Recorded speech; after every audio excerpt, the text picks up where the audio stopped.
Bonjour les FODMAPeurs, c'est Blanche, diététicienne nutritionniste, experte en troubles intestinaux dus au syndrome de l'intestin irritable et en FODMAP. Bienvenue dans cette vidéo. Petit épeautre, levain, levure, est-ce que c'est vraiment FODMAP ou pas?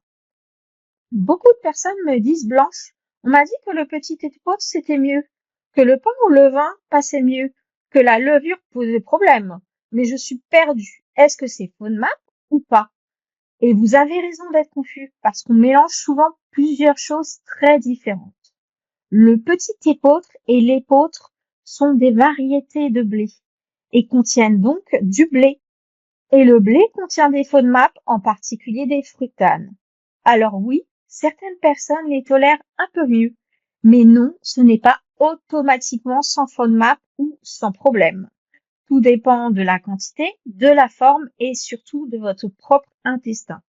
On entend souvent le pain en levain, c'est bon pour l'intestin, ce qui est partiellement vrai. La fermentation au levain peut réduire un peu la quantité de FODMAP, mais elle ne les supprime pas complètement. Donc, un pain au levain reste un pain à base de blé. Il peut être mieux toléré chez certains et déclencher des symptômes chez d'autres. Très important, la levure n'est pas un FODMAP. Ce n'est pas elle qui provoque les ballonnements dans le cadre du syndrome de l'intestin irritable. Ce sont surtout les fructanes du blé ou le cumul de FODMAP dans le repas. Accuser la levure, c'est souvent accuser le mauvais coupable.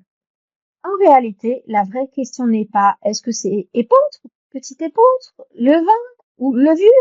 La vraie question, c'est quelle quantité, à quel moment, avec quoi d'autre dans le repas et quel est votre niveau de sensibilité aujourd'hui. Il n'y a pas de pain magique qui passe chez tout le monde. Il y a des aliments, des quantités et surtout votre intestin. Et c'est exactement pour ça qu'on ne veut pas se contenter de règles générales trouvées sur Internet. Si vous voulez en savoir plus dès maintenant et débuter l'alimentation pauvre en FODMAP, je vous offre une formation de 7 jours gratuite et un guide des 500 aliments pauvres en FODMAP. Je vous laisse le lien de la page d'inscription dans la description de la vidéo. À bientôt dans la prochaine vidéo.